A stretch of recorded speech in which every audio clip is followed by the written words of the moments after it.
the Whisper entities had learned. Captain Lee Dae-ho watched the tactical display with growing concern as reports flooded in from across the galaxy. The shadow creatures were no longer confused by the chaos protocols. They had adapted, finding new ways to hunt the minds they craved. "They're targeting the Council Station itself," announced Fleet Admiral Jang Hye-jin from the command center. She had arrived with the largest human fleet ever assembled, but even that might not be enough.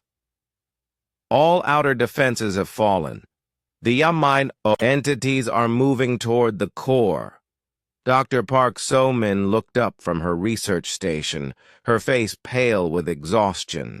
She had been working for days without rest, trying to understand how the Whispers had evolved so quickly. "They're not just hunting anymore," she said quietly. "They're communicating with each other, sharing what they learn. Every time we protect a world with chaos, they study our methods and find ways around them." Through the massive windows of the station, they could see the approaching darkness. The Whispers had taken physical form as a cloud of living shadow that stretched across space. Inside that cloud, the lights of consumed worlds flickered like dying stars. "Evacuation is proceeding," reported Commander Yoon-mi Ray, "but we won't get everyone out in time. The station holds millions of beings from hundreds of species." Dae-ho felt the weight of responsibility crushing down on him. Humanity had promised to protect the galaxy, but they were failing. The Whispers were too powerful, too adaptable. "Captain," Engineer Han Jin-woo called out from his position, "I'm detecting something strange. The entities aren't just moving randomly anymore. They're forming patterns, like they're preparing for something big." On the main screen, the tactical display showed the truth. The Whisper cloud was arranging itself into a perfect spiral, with the Council Station at its center. Whatever they were planning, it would be devastating. Investigator Morgine approached the human command group. The Acrosian's crystal branches had grown dull with fear, but its voice remained steady. "My people's ancient records speak of entities like these," Morgine said. "They are called the Gardeners of Thought. They appear when civilizations become too rigid, too perfect. They prune away the excess, leaving only what serves their purpose." "Prune?" So-min asked. "They are not destroyers," Morgine explained. "They are cultivators. They seek to perfect the galaxy by removing chaos and disorder. The consumed worlds are not dead. They have been made perfect." The implications hit everyone at once. The Whispers were not invaders. They were cosmic farmers, and they saw the galaxy's diverse civilizations as weeds to be controlled. Then this was never about survival, Dae-ho realized. This is about the right to be imperfect. Alarms began blaring throughout the station. The Whisper cloud had reached the outer hull and was beginning to penetrate the station's defenses. In the distance, they could hear screams as beings with perfectly ordered minds were consumed by the approaching entities.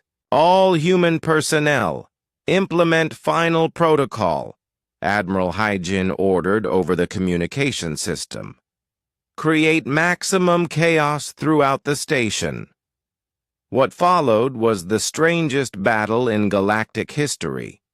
Instead of fighting with weapons, the humans fought with confusion.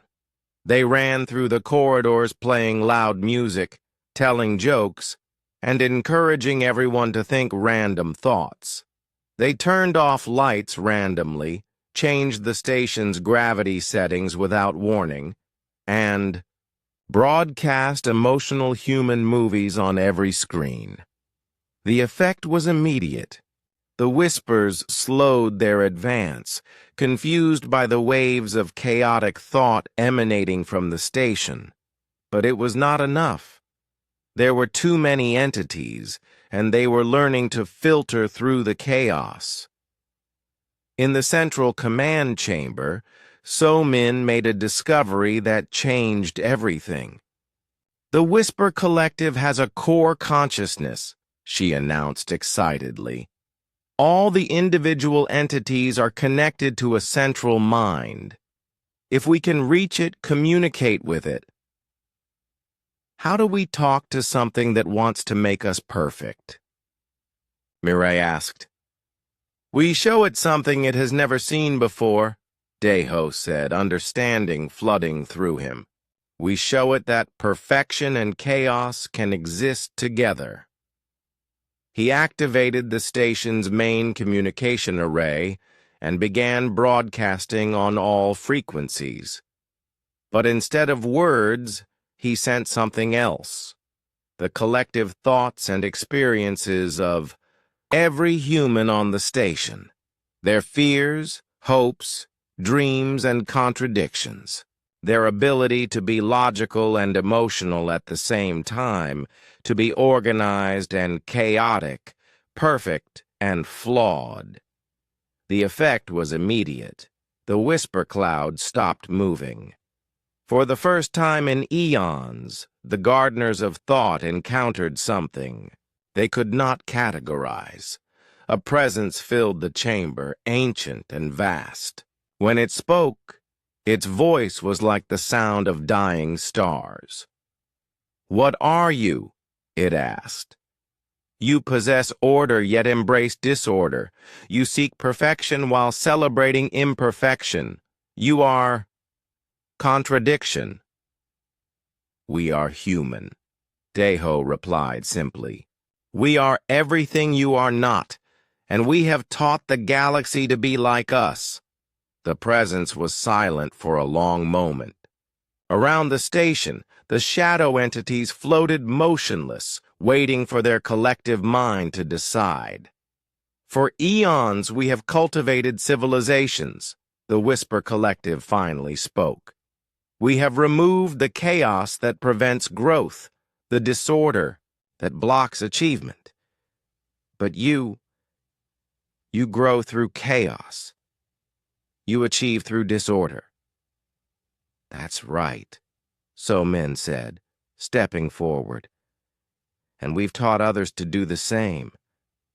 The galaxy doesn't need to be perfect to be beautiful." "Show us," the collective demanded. What followed was a demonstration unlike any other. Humans throughout the station began working with their alien colleagues, showing how chaos and order could dance together. Engineers solved problems through creative confusion. Doctors healed patients by breaking medical protocols. Artists created beauty from randomness.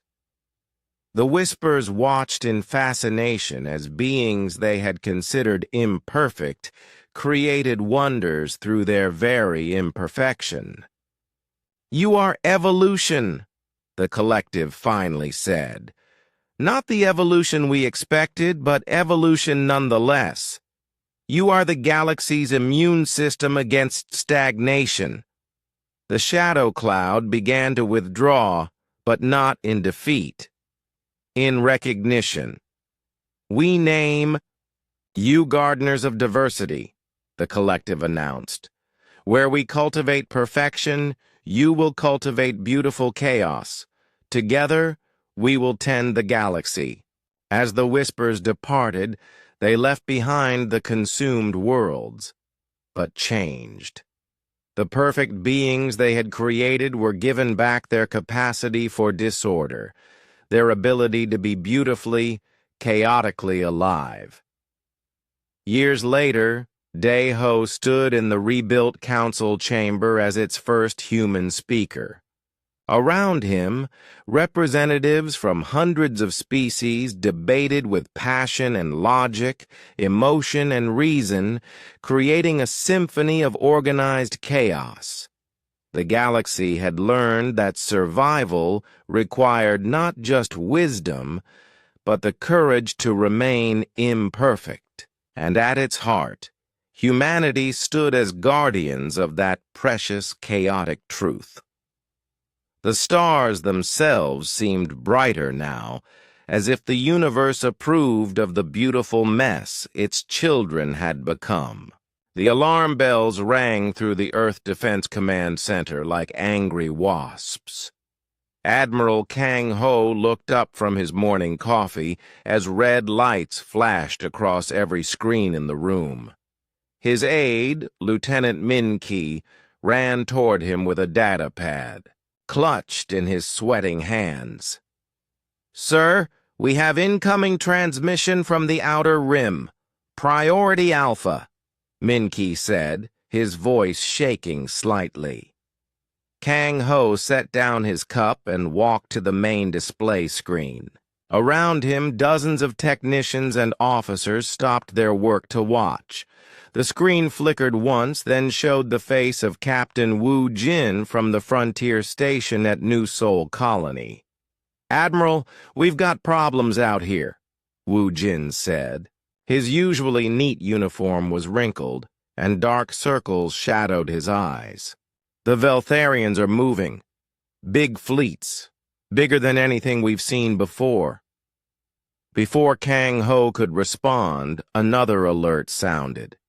This time, the main communication array activated on its own. The screen changed to show something that made everyone in the room step backward. A creature with silver skin and 4 eyes stared at them. Its voice came through the speakers like grinding metal. "Humans of Earth, I am Commander Vexthul of the Veltharian Empire. You will listen to our words." President Nari arrived at that moment, flanked by General Tae-min and Dr. Hee-jin. They had been in an emergency meeting when the transmission began. Nari was a small woman, but her presence filled the room like a storm front. "This is President Nari of Earth." "State your business," she said, moving to stand in front of the screen. The alien's 4 eyes blinked in sequence. "Your business is finished, human. The Galactic Council has decided your fate. You are too young, too dangerous, and too unpredictable to remain free." Dr. Hai-jin stepped closer to the screen. She had studied alien languages for 15 years, but she had never seen a living Veltharian before. They were tall, maybe 8 feet, with skin that looked like polished metal. Their technology was clearly advanced. The transmission was coming from somewhere beyond the outer planets, yet the image was crystal clear. "What exactly are you demanding?" General Tae-min asked. He was an old soldier who had fought in the colony wars. His hand rested on his sidearm even though he knew it was useless against an alien on a distant ship. "You will surrender all colonies beyond your home system. You will submit to Veltharian oversight of your military. You will accept vassal status under the Galactic Council. You have 72 of your hours to comply." The room fell silent except for the hum of computers. Admiral Kang Ho looked at the faces around him. Some showed fear, others anger. But he saw something else in their eyes, the same look he had seen during the worst battles of his career. It was the look of people who were about to be pushed too far. "And if we refuse?" President Nari asked. Commander Vexthal's mouth opened, showing rows of sharp teeth. "Then you will be removed from the galaxy. We have done this to 12 other species. Your ships are few. Your weapons are primitive. Your colonies are scattered and weak. You cannot resist the might of the Veltharian Empire." The transmission ended abruptly, leaving the humans staring at a blank screen. Dr. Hyjin was the first to speak. "I need to analyze their communication protocols. There might be intelligence data in the signal structure." "Do it," Nari said. She turned to Admiral Kang Ho. "What are our defensive capabilities?" Kang Ho pulled up a holographic display of human space. Red dots showed their colonies, green dots their military bases, and blue lines their patrol routes. "We have 43 active warships spread across 8 systems. The Veltharians could have 10 times that number based on what we know about their empire." "What about our colonies?" General Taemin asked. 37 worlds with significant populations. Most have basic defensive systems, but nothing that could stop a full military assault." Captain Wu Jin's voice crackled over the communication system. "Admiral, I'm seeing movement in the Kepler sector. Massive energy signatures. Whatever they're bringing, it's big."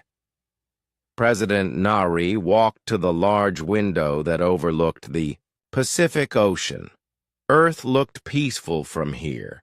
Blue water, white clouds, green continents. But she knew that peace was about to end. "Dr. Hyjin, what do we know about Veltharian military tactics?" she asked without turning around. The scientist looked up from her datapad. "They use overwhelming force and superior technology. Every species they've conquered was defeated quickly and decisively. They don't seem to understand prolonged conflict or guerrilla warfare." "Because they've never needed to," General Taemin said. "When you have the biggest stick, you just hit harder than everyone else." Admiral Kang Ho studied the display again. "We can't match their numbers or their technology. If we try to fight them ship to ship, we'll lose." "Then we don't fight them ship to ship," President Nari said, turning back to face the room. "Dr. Hyjin, I want you to study everything we have on Veltharian psychology. General Taemin, begin evacuation procedures for non-essential personnel from the outer colonies. Admiral Kang Ho, I want every ship captain to receive new orders within the hour." "What orders?" Kang Ho asked. Nari's eyes were hard as steel. "We're going to show them what happens when you corner a predator." The room buzzed with activity as people began carrying out orders. But Lieutenant Minky approached the president with a concerned look. "Ma'am, what if they're right? What if we really can't resist them?" President Nari looked at the young officer. "Minky, do you know what makes humans different from every other species in this galaxy?" "No, ma'am. Every other species fights to protect what they have. Humans fight to win." She paused, looking around the room at her people preparing for war. The Veltharians are about to learn the difference. Outside, Earth continued its quiet rotation around the sun. But deep in military installations around the world, humans were already preparing to show the galaxy something it had never seen before. What happened when humanity went to war not just to survive, but to completely destroy its enemies. The 72-hour countdown had begun, and with it, The galaxy was about to discover why humans were the apex predators of their own world. Captain Min-Su watched the Veltharian war fleet approach Busan Station through his command bridge viewport. The alien ships looked like silver daggers cutting through space, their hulls gleaming under the light of the system's twin suns. He counted at least 50 vessels, each one larger than his biggest destroyer. "Sir, they're hailing us," reported Communications Officer Yeon-Su from her station. "Put them through," Min-Su said, straightening his uniform. He had received Admiral Kang Ho's special orders 12 hours ago. Now it was time to put the plan into action. The main screen flickered, showing the face of High Admiral Zalcourt. The Veltharian commander had 6 arms and skin that shifted colors like oil on water. When he spoke, his voice sounded like rocks, grinding together. "Human vessels, you will surrender immediately. Lower your shields and prepare to be boarded. Resistance will result in your destruction." Captain Min-Su smiled. It was not a pleasant smile. "This is Captain Min-Su of the Earth Defense Force. We reject your demand. If you want Busan Station, come and take it." Zalcourt's color shifted to a deep red. "So be it. All ships attack formation. Destroy the human defenses." The transmission ended. Min-Su turned to his tactical officer. "Lieutenant Eunji, are the packages ready?" Eunji had been an asteroid miner before joining the military. She knew every rock in this system like old friends. "Yes, sir. All charges are in position. The belt is ready to dance." "Then let's give our guests a warm welcome." The Veltharian fleet moved forward in perfect formation. Their ships created a wall of metal and weapons that stretched across space. To any observer, it looked like the humans were about to be crushed like insects. But Min-Su was not worried. He had studied the alien tactics for weeks. They always did the same thing: overwhelming force applied directly to the target. It had worked against every other species they had conquered, but humans were not like other species. "All ships, execute rat run on my mark," Min-Su announced over the fleet communication channel. The human ships began moving in what looked like panic. They scattered in different directions, some heading toward the asteroid belt, others diving toward the planet below. To the Veltharians, it must have looked like a complete breakdown of military discipline. High Admiral Zalcourt pressed his advantage. "Pursue and destroy. Do not let any escape."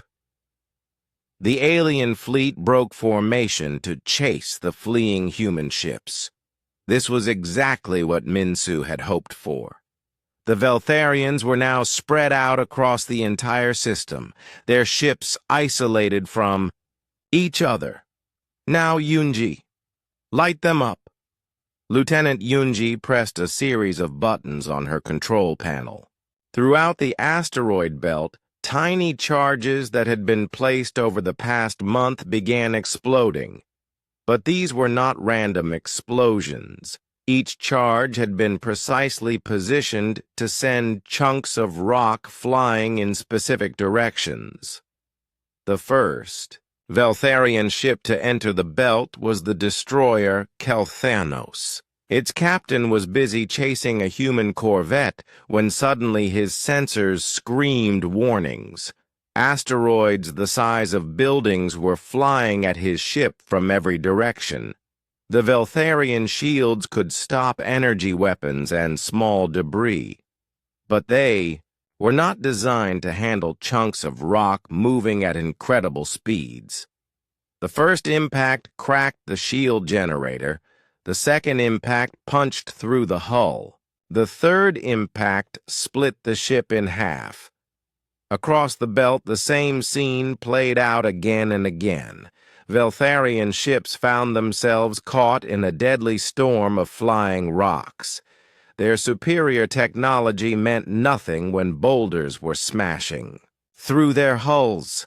"Impossible!" Zalcourt shouted as he watched his fleet being torn apart. "Retreat to safe distance. Regroup for bombardment." But Captain Minsu was not finished. "Phase 2, Yunji." The second set of charges went off. These were larger, designed to create a cloud of smaller debris that would last for hours. Soon the entire asteroid belt was filled with a deadly fog of rock fragments moving in random directions. Meanwhile, on the agricultural world of Jeju Prime, Commander Bo-Ra was dealing with her own Veltharian problem. 3 alien troop transports had landed in the farming valleys, deploying soldiers to secure the food production facilities. What the aliens did not know was that the farmers had been preparing for this moment. Dong Hyun, who had grown rice on Jeju Prime for 20 years, now led a group of colonists armed with modified farming equipment. "Remember," Dong Hyun told his people, "they think we're just farmers. Let's show them what farmers can do when someone threatens their land." The Veltharian ground troops advanced in standard formation. They wore powered armor and carried energy weapons. Against any normal civilian population, they would have been unstoppable. But these were not normal civilians. These were humans who had learned to make weapons out of anything. Dong Hyun pressed a button on a device that looked like a simple farming remote. Across the valley, irrigation pipes that had been modified with chemical mixers began spraying, a fog that burned Veltharian skin like acid. At the same time, what looked like farming tractors came over the hills. But these tractors had been fitted with fusion power cells and armor plating. Their plowing attachments had been replaced with military-grade weapons. The Veltharian soldiers found themselves under attack by farm equipment that hit harder than their own tanks. Worse, the terrain itself seemed to be fighting them. Irrigation ditches became death traps. Fertilizer storage tanks exploded like bombs. Even the crops had been weaponized. Cornfields that released clouds of blinding spores when disturbed.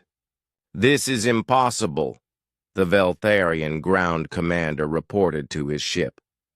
"These are supposed to be agricultural workers. They fight like elite soldiers." "Because they are fighting for their homes," Dong Hyun said into a captured alien communicator. "And you just made the mistake of threatening a human's home." Back in the asteroid belt, Captain Minsu watched as the surviving Veltharian ships retreated to a safe distance. Half of their fleet was either destroyed or badly damaged. The aliens, who had expected an easy victory, found themselves bloodied and confused. "Sir," Lieutenant Yunji reported, "they're pulling back to regroup, but our sensors show more fleets heading toward other human colonies." Minsu nodded. This had been just the beginning. The Veltharians would learn from this defeat and come back stronger, but they would also be more cautious, more uncertain. And uncertainty was something humans could use. "Send a message to Admiral Kang Ho," Minsu ordered. "Tell him Phase 1 is complete. The enemy has been taught their first lesson." High Admiral Zalcourt stared at the tactical display showing his losses. In 30 years of conquest, He had never lost so many ships in a single battle. Worse, he did not understand how he had lost them. "Analyze their tactics," he ordered his staff. "How did they turn asteroids into weapons?" But even as his analysts worked, Zalcourt felt something he had never experienced before when fighting primitive species. He felt afraid. Admiral Kang Ho stood in the war room, surrounded by holographic displays showing the entire galaxy.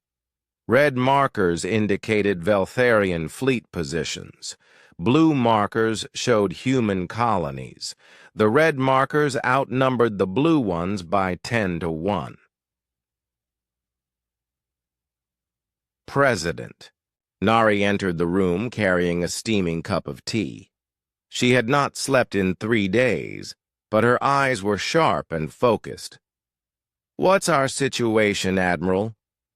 "The good news is that our tactics at Busan Station and Jeju Prime worked better than expected," Kang Ho said, pointing to the displays. "We destroyed or damaged over 60 alien ships and ground units. The bad news is that they have thousands more." General Tae-min looked up from his own tactical display. "The Veltharians are changing their approach.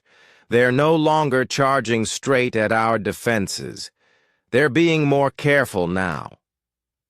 "Good," Nari said, sipping her tea. "Fear makes enemies predictable. Dr. Hae-jin, what have you learned about their psychology?" Dr. Hae-jin approached with a data pad covered in alien symbols and diagrams. "The Veltharians think in patterns, Madam President. Everything they do follows strict rules. When we break those rules, it confuses them badly." "How badly?" Kang Ho asked. "Badly enough that some of their commanders are making mistakes. Look at this." She activated a hologram showing intercepted alien communications. High Admiral Zalcourt sent 14 different tactical updates to his fleet commanders in the past 6 hours. He's changing his mind constantly. President Nari smiled for the first time in days. "Then it's time for Phase 2. Admiral, activate the Ghost Protocol." Captain Sung Ho received his orders while his ship, the Soul's Vengeance, drifted silently in the shadow of a dead moon. His vessel was humanity's newest creation, a stealth ship built using captured alien technology and human engineering tricks. "Engineering report," Sung Ho said to his chief engineer, Yujin. "All systems green, Captain. The alien sensors can't see us when we're running silent, and our new toys are ready for testing." The new toys were weapons that no Veltharian had ever seen before. Humans had studied captured alien technology for months, not to copy it, but to find ways to destroy it. Every system had weaknesses. Every strength could become a vulnerability if you were creative enough. "Weapons Officer Ji-won, are you ready?" Ji-won had worked corporate security before the war. She understood that the best way to stop an enemy was to make them stop themselves. "Ready, Captain. Target is the supply convoy in Sector 7. The Veltharian supply convoy consisted of 12 massive cargo ships protected by 6 destroyers. They were carrying food, weapons, and replacement parts to the alien fleets attacking human colonies. The convoy commander felt safe. They were traveling through empty space far from any human settlements. The Soul's Vengeance approached the convoy like a shark stalking fish. The alien sensors saw nothing. Their shields detected no threats. Their weapons found no targets. "Fire," Captain Sung-ho ordered quietly. Ji-won pressed a single button. The weapons that launched from the human ship were not missiles or energy beams. They were small devices that attached themselves to the alien ships like mechanical parasites. For several minutes, nothing seemed to happen. The convoy continued on its course. Then, one by one, the Veltharian ships began to malfunction. The first cargo ship's gravity generator reversed itself, crushing the crew against the ceiling. The second ship's life support system started producing poison gas instead of breathable air. The escort destroyers found their weapon systems turning to fire on each other. Within an hour, the entire convoy was either destroyed or drifting helplessly in space. The Soul's vengeance collected what intelligence it could and vanished back into the darkness. On Earth, Dr. So-young worked in a laboratory filled with captured alien equipment. She had made a discovery that excited and terrified her in equal measure. "General Tae-min, you need to see this," she called as the old soldier entered her lab. "What have you found, Doctor?" So-young activated a display showing the internal structure of a Veltharian computer system. Their technology is more advanced than ours, but it's also more fragile. They design everything to work perfectly in perfect conditions. And when conditions aren't perfect, watch this. So-young pressed a key, and the alien computer system began displaying error messages in dozens of languages. I introduced one small piece of random data into their network. The system doesn't know how to handle something it wasn't programmed for, so it just breaks. General Tae-min stared at the malfunctioning alien technology. "Can you weaponize this?" "I already have. We're calling them chaos bombs, small devices that introduce random elements into alien systems. Their perfect technology becomes their worst enemy." Meanwhile, on the occupied world of New Busan, civilian leader Ha Newell was proving that humans could be dangerous even without weapons. She had organized the local population into a resistance network that was making life miserable for the Veltharian occupiers. The aliens had expected the human civilians to surrender once their military was defeated. Instead, they found themselves dealing with a population that refused to cooperate with anything. Workers would disappear just before important construction projects were finished. Food shipments would spoil mysteriously during transport. Computer systems would develop glitches that took weeks to repair. The Veltharians found themselves spending more resources controlling the human population than they gained from occupying the planet. "Commander Vex Thul," reported a frustrated Veltharian officer, "the humans are not following standard post-conquest behavior patterns." "Explain," Vex Thul demanded. "Other species become submissive after military defeat. They accept their new status and work to serve their conquerors. But these humans, they act like they're still fighting a war." Vex Thul's four eyes narrowed. "Because they are still fighting a war, and we are losing it." Back on the Soul's Vengeance, Captain Sung-ho received a priority transmission from Admiral Kang-ho. "All ghost ships, this is command. You are authorized to begin Phase 3 operations. Show them what happens when humans hunt." Sung-ho looked at his crew. Engineer Yu-jin was smiling as she worked on their next surprise for the aliens. Weapons Officer G1 was studying tactical displays, looking for new ways to turn Veltharian strength against itself. "You heard the Admiral," Sung Ho said. "We're not just fighting for territory anymore. We're hunting the biggest predators in the galaxy, and we're going to show them what it feels like to be prey." Across human space, other ghost ships received the same message. The Busan's Fury, commanded by Captain Jae-min, the New Sol Rising under Captain Yun-Su, the Earth's Vengeance, led by Captain Hyun-woo. Dozens of invisible hunters began stalking the Veltharian fleets. The aliens had declared war, expecting a quick victory. Instead, they found themselves trapped in a nightmare where their enemies appeared from nowhere, struck without warning, and vanished before retaliation was possible. High Admiral Zalcourt stared at the reports flowing in from across his empire.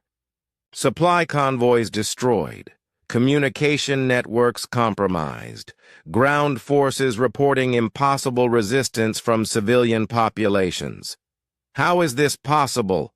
he demanded of his staff. "They are a primitive species with inferior technology." His intelligence officer, a thin Veltharian with pale blue skin, approached carefully. "Sir, I believe we have misunderstood the nature of our enemy." "Explain." "We assumed humans fight like other species, for territory, resources, survival.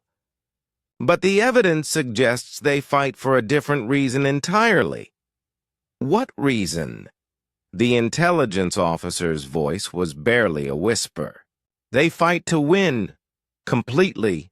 Totally. They will not stop until either they are victorious or they are extinct." For the first time in his long military career, High Admiral Zalcourt felt something he had never experienced when facing an enemy. He felt the cold touch of fear. High Admiral Zalcourt had not slept in 5 days. His command ship, the massive Dominion of Stars, floated in empty space while he tried to understand how his perfect war had become a disaster.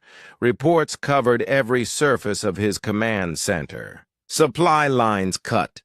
Communication networks invaded by human viruses. Entire fleets disappearing without sending distress calls. The humans were not just fighting back. They were hunting his forces like wild animals. "Sir." His communications officer approached carefully. "We have another priority message from the Galactic Council." Zalcourt's skin shifted to a dark purple color that indicated extreme frustration. "What do they want now?" "They are asking why the human conquest is taking so long. They expected victory within 10 standard days." "Tell them," Zalcourt said through clenched teeth, "that humans do not behave like other species." Commander Yujin guided her stealth ship Shadow of Earth through the outer edges of the Veltharian home system. This was the deepest any human had ever penetrated into alien territory. Her mission was simple in concept, but almost impossible in execution. Capture a Veltharian command ship intact. Sensors show a patrol group 3 light minutes ahead, reported her tactical officer, Lieutenant Jun Ho. 1 heavy cruiser with 4 escort ships. "Perfect," Yujin said. "Dr. Kyung-soo, are your electronic warfare packages ready?" Dr. Kyung-soo had been Earth's leading computer scientist before the war. Now he specialized in turning alien technology against itself. "Ready, Commander? Once we get close enough, I can override their systems and turn their own ships into prisons." The human ship approached the Veltharian patrol like a ghost. The aliens had no idea death was approaching until it was too late. "Now, Doctor," Yujin ordered. Kyung-soo activated devices that had been built from captured alien technology and human creativity. Invisible signals reached out to touch the Veltharian ships. For a moment, nothing seemed to happen. Then the alien ships began turning on each other. The 4 escort vessels opened fire on their own command ship, but their weapons had been reprogrammed to fire stunning charges instead of deadly beams. Within minutes, the entire Veltharian crew was unconscious. The human boarding party, led by Sergeant Minho, moved through the alien ship like professional thieves. "This is incredible," Dr. Kyung-soo said as he examined the alien computer systems. "Their technology is so advanced that it assumes nothing will ever go wrong. When something does go wrong, the whole system just stops working."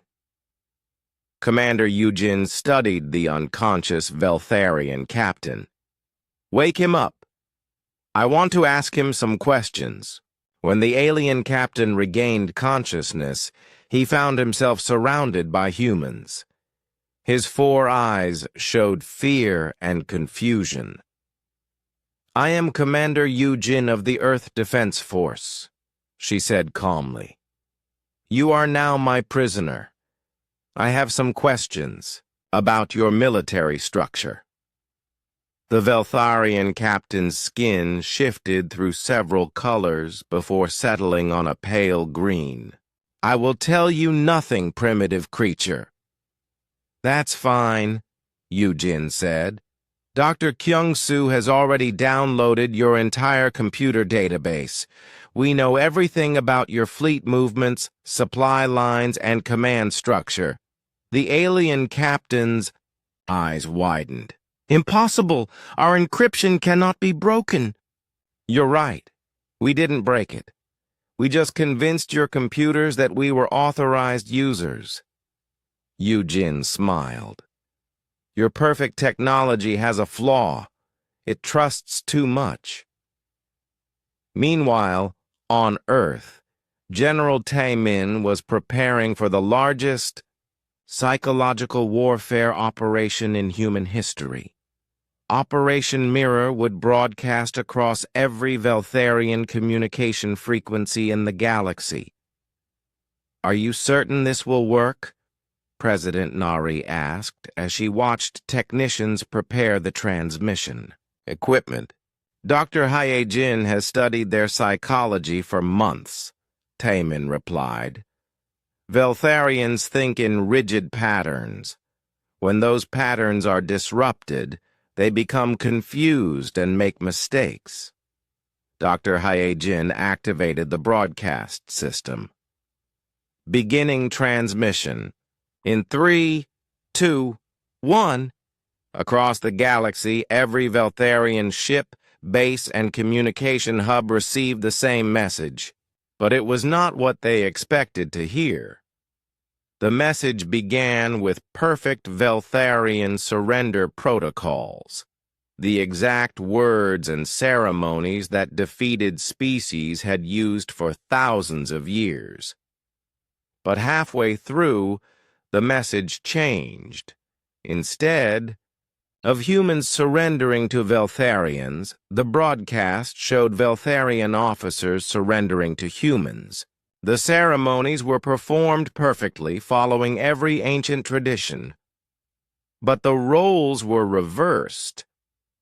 "Attention, Veltharian forces," came the voice of President Nari, speaking flawless Veltharian. "Your war against humanity has failed. Your fleets are scattered. Your supply lines are broken. Your command structure is compromised. We offer you the chance to surrender with honor." The broadcast continued for hours, showing captured Veltharian technology, destroyed alien ships, and human forces growing stronger every day. But the most disturbing part was how perfectly the humans performed the ancient surrender ceremonies. On the bridge of the Dominion of Stars, High Admiral Zalcourt watched the broadcast with growing horror. How do they know our sacred protocols? These ceremonies are secret. His intelligence officer's skin had turned completely white with fear. Sir, they have captured more than just our ships. They have captured our culture, our traditions, our entire way of thinking.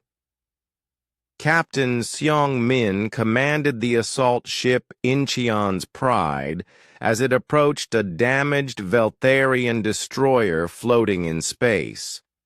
The alien ship had been crippled by one of the chaos bombs and was drifting helplessly.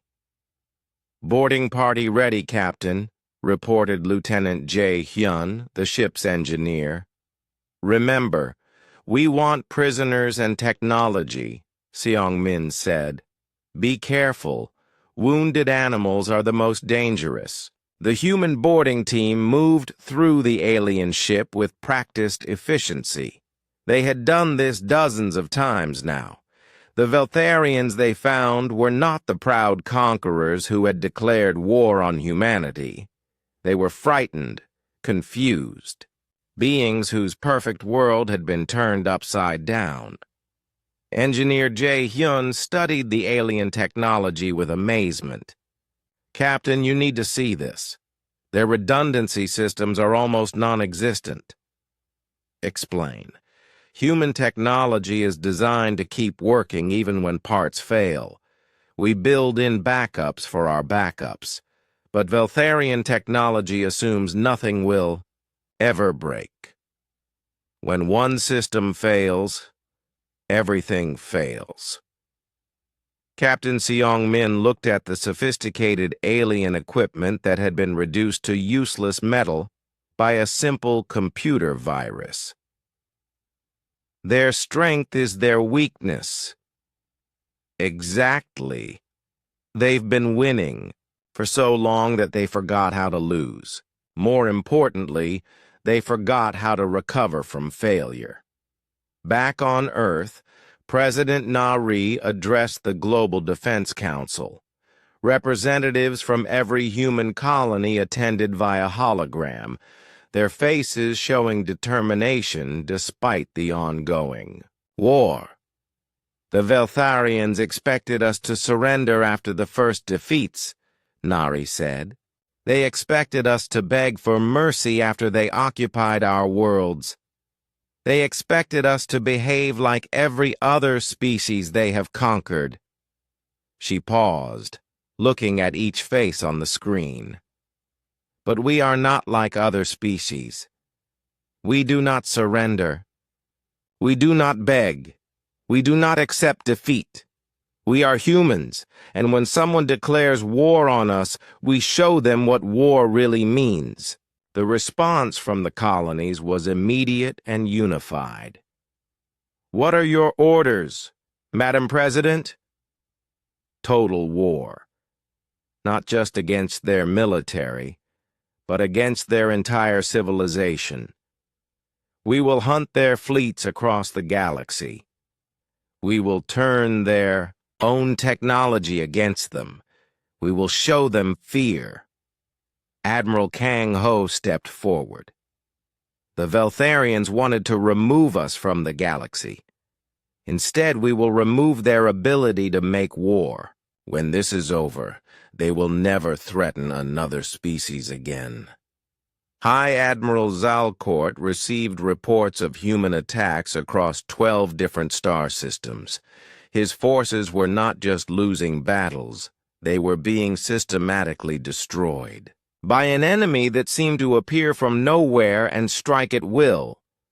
"Sir," his tactical officer reported, "we have lost contact with the Third Fleet." "Define lost contact." "They were there 6 hours ago. Now there is nothing.